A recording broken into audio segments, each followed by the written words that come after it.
봉독해 드리겠습니다.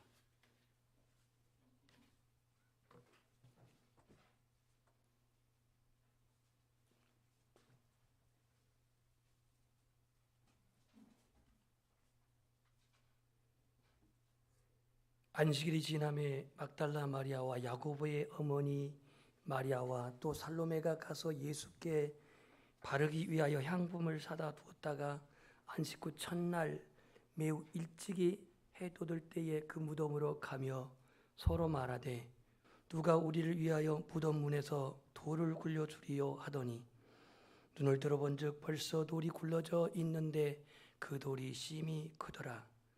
무덤에 들어가서 흰 옷을 입은 한 청년이 우편에 앉은 것을 보고 놀라매 청년이 이르되 놀라지 말라. 너희가 십자가에 못 박히신 나사렛 예수를 찾는구나. 그가 살아나셨고 여기 계시지 아니하니라. 보라, 그를 두었던 곳이니라.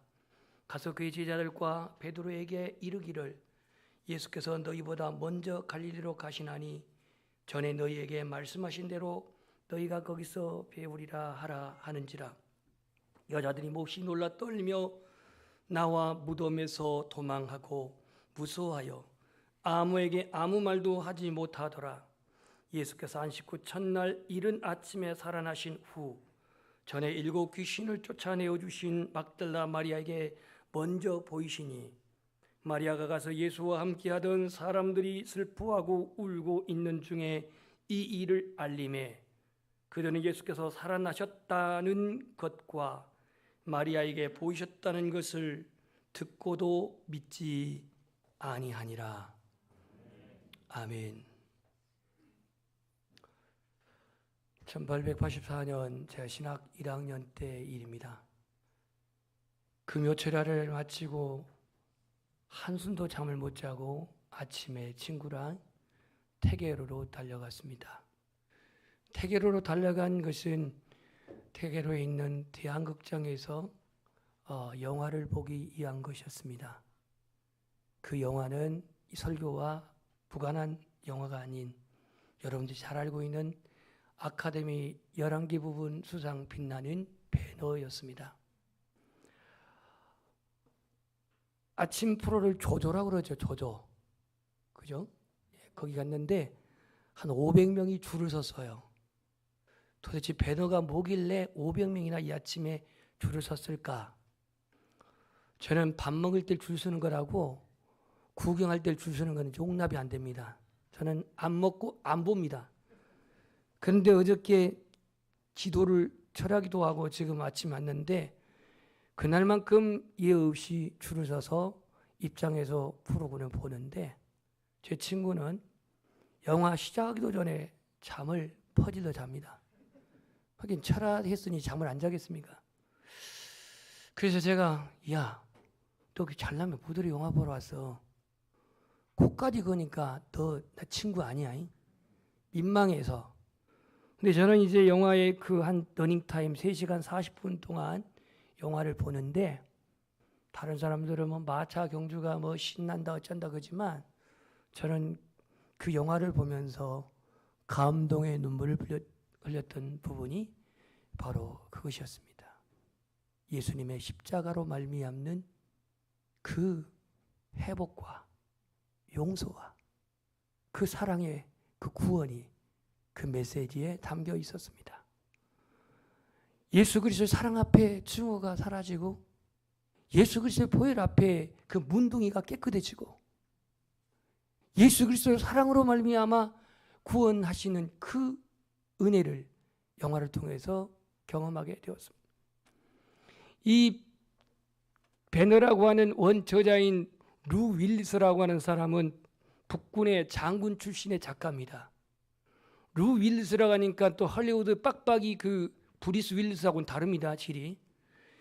루 윌리스라고 하는 사람이 어떻게 하면 이 기독교를 그는 무신론자 입장에서 그렇게 반박할까 하고 작심하고 그러기 위해서는 예수를 더 알아야겠다 해서 사복음서를 달달달 애우고 그렇게 익힌 가운데 그는 사복음서를 보다가 예수님을 만나게 됩니다. 그리하여서 그는 예수 그리스도의 복음을 반박하는 자가 아니라 예수 그리스도가 바로 하나님이 보내신 구원자라는 사실을 바로 그 배너를 통해서 나타내고 있습니다. 오늘 이 부활절 아침에 저와 여러분이 부활하셔서 우리 가운데 함께 하신 그 예수 그리스도를 더 깊이 우리의 마음의 주인으로 왕으로 모시고 찬양하고 경배하고 영광 돌리시는 이 부활의 아침이 되시기를 소망합니다. 이 부활이라고 하는 resurrection이라고 하는 뜻은요, 리라고 하는 것이 다시라는 뜻입니다. revival, 부흥, revival, resurrection. 이거는 다시라고 하는 그 뜻과 일어나다라고 하는 그 합성으로 되어 있는 말입니다. 예수님은 마치 어두움을 다 몰아내고 아침에 빛 가운데 아침을 맞이한 것처럼 오늘 본문에도 보면 예수님이 이른 아침에 부활하는 사실을 성경은 2절과 9절에 기록하고 있는데, 예수 그리스도의 부활, 그 부활은 사망의 권세를 이기시고 음부의 권세를 이기시고 사단의 모든 세력을 다 타파하시고 승리하시는 사건입니다. 오늘 예수님의 부활이 여러분의 인생에 어떤 영향력이 있습니까? 교리적으로만 이해하고 있습니까? 이론적으로만 이해하고 있습니까? 요즘 SNS, 거짓 뉴스, 이런 뉴스들이 얼마나 많이 팽배합니까? 마찬가지로 예수님의 부활을 날조하고 예수님의 부활은 왜곡되었고 예수님의 부활은 거짓이라고 사단은 그렇게 영혼들을 유린하지만, 우리들의 어떠한 불신이나 의심이나 의혹과 관계없이 예수님은 살아나셨습니다. 우리와 함께 하십니다. 그의 성령이 우리와 영원토록 함께 하십니다. 오늘 본문에 보면 제자들은 막달라 마리아가 목격한 예수님을 전에서도 믿지 않았고, 그리고 오늘 마리아와 또 다른 마리아와 샬로메가 빈 무덤을 확인하고 제자들에게 알려서도 믿지 않았습니다. 평상시 예수님은 그 공생애 동안 적어도 3번 정도는 자신이 십자가에 죽고 다시 3일 만에 부활할 것이라는 사실을 알리고 가르치고 훈련했지만, 이를 안 믿는 사람이 바로 제자들이었습니다. 제자들. 오늘 본문에 예수님의 부활의 현장을 가봅시다. 요즘 그 어떠한 현장에서의 잘못이 있는지 없는지를 조사하는 걸 현장 검증이라고 하는데, 이 성경을 통해서 오늘 현장 검증을 가봅시다. 거기에 누가 있습니까? 막달라 마리아가 있습니다. 야고보 어머니 마리아가 있습니다. 또 살로메라고 하는 여인이 있습니다. 이들이 왜 그 무덤에 갔습니까? 예수 그리스도의 몸에 향품을 바르러 갔습니다. 그럼 왜 예수님의 몸에 향품을 바르러 갔을까요? 이 향품은 비쌉니다. 그래서 일반 평민들한테는 바르기도 힘든데, 예수님의 그 죽음이 워낙 긴박하게 이루어졌잖아요.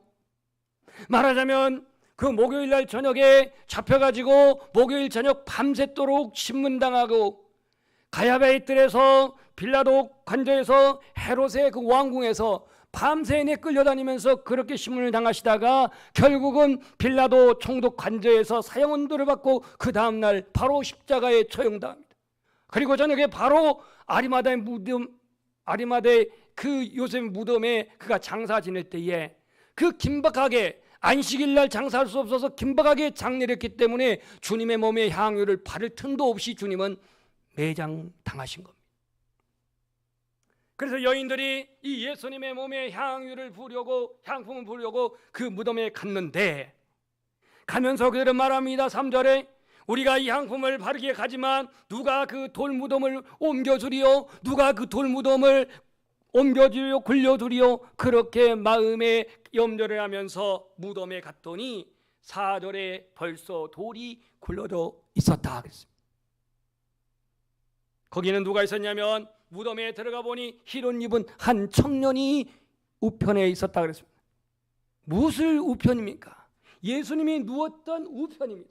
주님이 간장했던 우편에 지금 주님이 그 천사가, 청년으로 오늘 나타나는 그 천사가 거기에 서 있습니다. 그가 뭐라고 말하는지 이렇게 말합니다. 너희가 십자가에 못 박히신 나사렛 예수를 찾는구나. 우리 한번 고백합시다. 그 다음부터 시작. 그가 살아나셨고 여기 계시지 아니하니라. 보라 그를 두었던 곳이니라. 지금 부활의 현장 점검합니다. 검증을 합니다. 여기서 우리가 한번 팩트 체크를 한다면 이날은 안식일이 지나고 그 다음 새벽입니다. 이른 아침입니다. 적어도 본문에는 공개적으로 세 사람의 여인이 그 현장에 있습니다. 세 사람의 그 여인들이 있는 여기에 또 천사로 보여지는 청년이 그 무덤에 예수님 누우셨던 오른편에 있습니다. 이 청년은 뭐라고 말하냐면 가서 누구에게? 여인들에게 그의 제자 예수님의 제자 베드로에게 이르기를 예수께서 너희보다 먼저 갈리로 가시나니 전에 너희에게 말씀하신 대로 너희가 거기서 배우리라 이렇게 전합니다. 이게 오늘 팩트체크입니다. 성경에 있는 그대로 제가 얘기했습니다. 하나도 가미하지 않았습니다. 이 얘기를 듣는 여인들의 반응을 보면 8절에 몹시 놀라 떨며 나와 무덤에서 도망하고 무서워하여 아무에게도 아무 말도 하지 못하였다고 말씀합니다. 예수님의 부활에 대한 이 증거를 고린도전서 부활장 15장 3절과 4절에서는 그렇게 말했습니다. 그 말씀을 보면은 성경대로라고 하는 말이 2번 나옵니다. 내가 받는 것을 너에게 전하노니 이는 성경대로 그리스도께서 우리 죄를 위하여 죽으시고 무엇대로 죽으시고? 성경대로 우리 죄를 위해서 예수님 죽으시고 장사 지난 바 되었다가 성경대로 사흘 만에 다시 살아나서 그랬습니다. 이미 예수님이 성경이 말씀하신 대로 성경에 예언 기록한 대로 죽으시고 성경대로 부활하셨다라고 이렇게 바울은 말하고 있습니다. 어쩌다가 우발적으로 일어난 사건이 아닙니다. 하나님에 의해 계획된 사건이요, 하나님에 의해서 살아난 사건이요, 하나님에 의해서 이루어진 성취된 사건입니다. 예수님이 죽으신 이후에 약 한 30년 후에 기록되어 있었던 고린도전서, 여기에 이 부활장에 이 사도 바울은 부활의 증인을 말하고 있는데 게바에게 베드로에게 보이시고 그 후에 12 제자에게 보이시고 그 후에 500여 형제에게 보이시나니, 여기서 12 형제라고 한 것은 가룟 유다 뺀 마띠아를 보선해서 그 12형제에게 예수님이 부활하신 예수님이 나타났고 500의 형제들에게 일수에 보이셨다 그랬어요. 그러니까 예수님의 부활을 목격한 사람은 적어도 이 본문에 나와 있는 세 여인은 기본적이고 거기에다가 예수님의 제자들 12명 있고 그 다음에 500여 형제들이 있다 그랬잖아요. 아멘? 그러니까 벌써 530 몇 명 정도는 예수님의 부활을 직접 목격한 사람입니다. 심지어 디두모 도마는 예수님의 그 못자국과 창자국을 눈으로 확인한 사람입니다. 그리고 요한복음 21장에 보면 부록장인데 여기에 보면 예수님이 아침에 오셔서 그 빈 그물에 허탕치고 있는 제자들에게 그물을 오른편으로 내리게 하라 해가지고 153마리의 물고기를 잡았을 때에 이미 예수님은 그들이 그 헛그물질에 땀 흘리고 있는 그 현장에서 주님은 아침밥을 진히 만드셨어요. 메뉴가 뭐예요? 생선구이입니다. 생선구이. 제자들만 먹었을까요? 주님도 먹었을까요? 주님도 드셨다 그랬어요. 그렇다면 주님의 부활체가 어떤 모습이라는 것도 여러분이 생각할 수가 있습니다. 그러니까 이 부활의 증인은 한 사람만이 아닙니다. 여러 사람들이 있었습니다. 사도 베드로는 그 사도행전 2장 23절부터 뭐라고는 설교하냐면 하나님께서 그를 사망의 고통에서 풀어 살리셨으니 이는 그가 사망에 매일 수 없습니다. 누가? 하나님이, 주가 하나님이 그를, 누구를? 예수님은 사망의 고통에서 풀어내셨대요. 풀어내셨다. 살리셨다는 거예요. 그래서 예수님은 사망에 묶여 있을 수가 없었다라고 베드로는 설교하고 있습니다. 저희는 두 아들이 있는데요. 이 아들들 초등학교 3학년 다닐 때가 10살 때예요.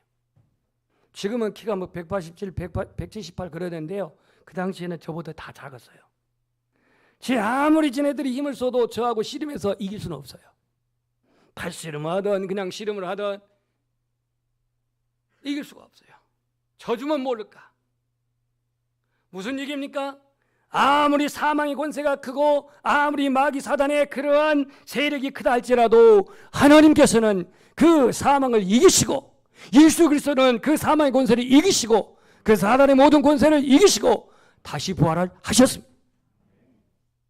가버나움의 해당장 야이로의 딸 12살 먹은 그 애동딸을 살리시고, 나인성 과부의 죽은 아들을 장례 현장에서 살리시고, 죽은 지 냄새난 나흘 된 베다니의 나사로도 살리신 예수님이셨습니다. 그래서 예수님은 생명의 주인이십니다. 내가 곧 길이요 진리요 생명이니 나로 말미암지 않고는 아버지께로 올 자가 없느니라. 또한 예수님은 나사로를 살리시면서 나는 부활이요 생명이니 나를 믿는 자는 죽어도 살겠고 무릇 살아서 나를 믿는 자는 영원히 죽지 아니하리라. 계속해서 베드로는 설교합니다. 사도행전 2장 36절에 그런즉 이스라엘 온 집은 확실히 알지니 너희가 십자가에 못 박힌 예수를 하나님이 주와 그리스도가 되게 하셨느니라. 우리 한번 고백합시다. 하나님이 주와 그리스도가 되게 하셨다. 누구를요? 예수님을. 예수님을 주, 퀴리오스,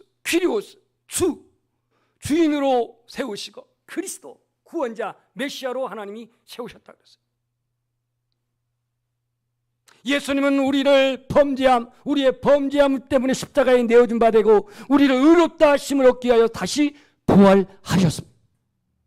그래서 우리의 구원자가 되었습니다. 예수님은 그의 이름을 모든 이름 위에 뛰어난 이름이 되게 하셔서 하늘에 있는 자들, 땅에 있는 자들, 땅 아래에 있는 자들 다 그 앞에 무릎을 꿇게 하셨습니다. 오늘 예수 그리스도의 부활로 말미암아 우리에게 주신 그 축복이 뭡니까? 죽음의 공포에서, 사망의 두려움에서 해방된 것이 부활의 신앙을 믿는 우리 그리스도인의 축복입니다. 한 번 죽는 것은 사람에게 정하신 것이요 그 후에는 심판이 있을 것이라고 히브리서 9장 27절에 말씀했는데, 여기서 심판이라고 한 것은 하나님 앞에 서는 겁니다. 예수 그리스도의 이름으로 하나님 앞에 서는 자는 심판받지 않습니다. 우리 어린 시절에 늘 불렀던 찬양 중에 심판은 나에게 없네, 주 예수 내 제가리네, 예수님 날 위해 십자가 지셨으니 심판은 나에게 없네. 오늘 날씨가 흐려서 그런지 별로 좀 서로 내포가 잘 안 된 것 같아요. 하나님 앞에 예수 그리스도의 이름을 들고 나간 자는 주님이 정죄하지 않습니다. 심판하지 않습니다. 예수 그리스도의 이름에 힘입어 나아가는 사람들은 주님이 우리를, 예수님께서 변호하십니다. 변증하십니다. 이것은 요한일서 2장 1절에 말씀하고 있습니다. 부활의 축복은 예수 그리스도의 부활이 우리에게 소망을 갖게 합니다. 고린도서 15장 22절에 아담 안에서 모든 사람이 죽은 것 같이 그리스도 안에서 모든 사람이 삶을 얻으리라. 인간은 죄 가운데 죽은 존재입니다. 죄 가운데 죽은 존재, 영적인 죽음, 육신적인 죽음, 영원한 죽음, 두 번째 사망이 영원한 죽음인데, 이런 존재지만 예수 그리스도의 부활을 믿는 자, 예수 그리스도의 구원을 믿는 자, 예수 그리스도의 속죄를 믿는 자, 예수 그리스도의 의롭다함을 믿는 자, 우리는 결단코 심판에 이르지 아니합니다. 고린도서 15장 52절에 보면 신령한 변화가 이루어질 것이라고 말합니다. 부활의 신앙을 믿는 부활의 축복은 신령한 변화인데, 마지막 나팔의 순식간에 호련히 다 변화하리니 나팔 소리가 나매 죽은 자들이 썩지 않을 것으로 다시 살아나겠고 우리도 변화하리라. 여러분, 외적으로 자꾸 안 늙으려고 바르고 피고, 그죠? 그래봤자 이건 막을 수 없습니다. 저도 좀 깨끗한 것은 점을 몇 개 뺐기 때문인데 뭐 이런 건 말 안 해도 되지만 그런다고 안 생깁니까? 외적으로는 썩지 않을 찬주름도 없고 주근깨도 없고 보톡스 안 맞아도 이쁘고, 이게 부활에 변화될 우리들의 모습이에요. 신령한 모습이에요. 내적으로는 허탄한 생각이나 악한 생각이나 범죄치 아니하는 그러한 성결함으로, 경건함으로 변화되는 것이 신령한 변화예요. 아직은 우리 자신이 너무나도 나약하고 연약하고 부족하여서 우리의 생각이 부정적이고 우리의 삶의 가치관이 늘 세속적인 것에 그렇게 혼재된 가운데 살아가고 있지만, 예수 그리스도가 이 땅에 재림하실 때에 우리는 신령한 몸의 변화, 부활이 있을 줄 믿습니다. 예수님의 부활의 축복은 새 생명을 소유하게 되는 것인데요, 예수님이 말씀하셨습니다. 진실로 진실로 내게 이르노니 내 말을 듣고 또 나 보내신 이를 믿는 자는 생명을 얻었고 영생을 얻었고 심판에 이르지 아니하나니 사망에서 생명으로 옮겼느니라. 아멘. 사망 옮겼습니다. 1884년 우리나라에 갑신정병이 일어났습니다. 갑신정변. 이 갑신정변이 일어나가지고 이 조선이라고 하는 이 땅, 아시아의 동쪽 끝에 있는 이 조선이라는 땅은 소망 없는 은둔의 땅으로 서방 세계들은 알았습니다. 하지만 그 이듬해 그 다음에 1885년 4월 5일 부활절 그 아침에 그 거센 풍파를 헤치고 인천 재물포항에 한 선박이 정박하면서 미국의 언더우드 장로교 그 선교사와 그 다음에 아펜셀러 부부 선교사, 감리교 선교사가 최초의 개신교 선교사로 이 땅에 발을 내딛는 순간, 흑암으로 가득한 이 소산에 광명의 빛이 비치기 시작했습니다. 그래서 아펜셀러 부부는 본국에 선교 편지를 이렇게 썼습니다. 우리는 부활절에 이곳에 도착했습니다. 그날 사망의 철장 권세를 부수고 부활하신 예수님께서 조선의 결박을 끊어주시고 하나님의 자녀로 빛과 자유 세계로 인도해 주시기를 기도했습니다. 이렇게 말했어요. 오늘 이 부활주일에 공교롭게도 저희 교회에서는 목사님 선교사로는 4가정을 파송했지만 평신도 선교사로는 처음으로 파송하게 됩니다.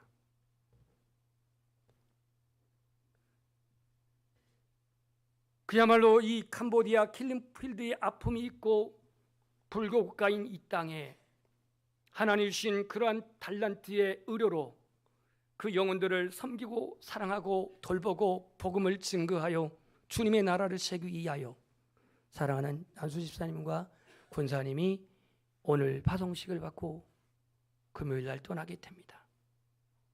바라건대 이 사망의 권세, 원수 마귀의 권세를 물리치신 주 예수 그리스도의 이름으로 나아가는 그곳에 하나님께서 놀라운 그 부흥의 역사가 선교 현장에서 나타나기를 축복합니다. 사랑하는 성도 여러분, 2020년 초부터 시작된 코로나 환경에 여러분 피로감이 깊으리라 생각됩니다.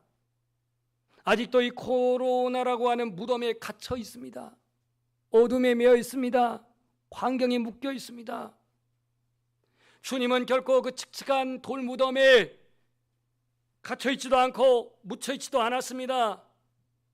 부활의 소식을 들어도 믿지 못하고 빈 무덤을 확인하고도 믿지 않았던, 직접 목격자인 막달라 마리아는 본 것을 말했는데도 제자들은 믿지 않았던 그러한 환경, 오늘 우리의 이 환경 다를 바 뭐 있습니까? 갈수록 의심과 불신의 시대가 팽배하고 냉랭하고 이기주의가 팽배한 시대입니다.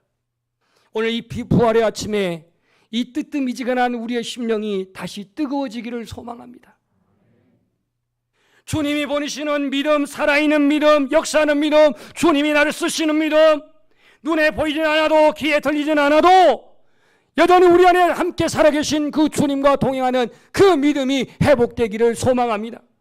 세상 염려에서 해방되어지고 탄식과 한숨에서 해방되어져 우리의 소망이 하늘에 있기에, 우리의 시민권은 하늘에 있기에, 거기로서 구원하실 자 예수 그리스도가 우리에게 오시기에 다시 한번 우리 안에 그리스도로 말미암는 이 부활의 신앙으로 말미암는 코로나 전국에 있는 환경이지만 소망이 우리 안에 뜨겁게 회복되기를 소망합니다. 복음에 무관심하고 사람들이 냉랭해져서 예수 믿는 사람들을 미워하고 하는 이런 시대지만, 이렇다 해서 우리가 복음에 무관심하고 복음 증거에 침묵에 우리의 심령이 어느덧 굳어져 가고 있지는 않는지, 다시 한번 예수 그리스도의 그 피 묻은 복음을 우리의 마음에 새기고 영혼을 사랑하는 주님의 마음이 우리 안에 부활되기를 소망합니다. 아직도 미움과 시기의 올무에서 벗어나지 못하고 용서치 못한 그 심령들이 있습니까? 오늘 우리의 삶이 이 사랑으로 말미암아서 부활하여서 우리 안에 하나님이 기쁘시게 하는 믿음, 또 하나님이 우리에게 주시는 그 소망, 하나님이 우리에게 주신 그 사랑이 우리 신앙의 기도요, 우리 신앙의 찬송이요, 우리 신앙의 예배가 되기를 주님의 이름으로 축원합니다. 기도하겠습니다.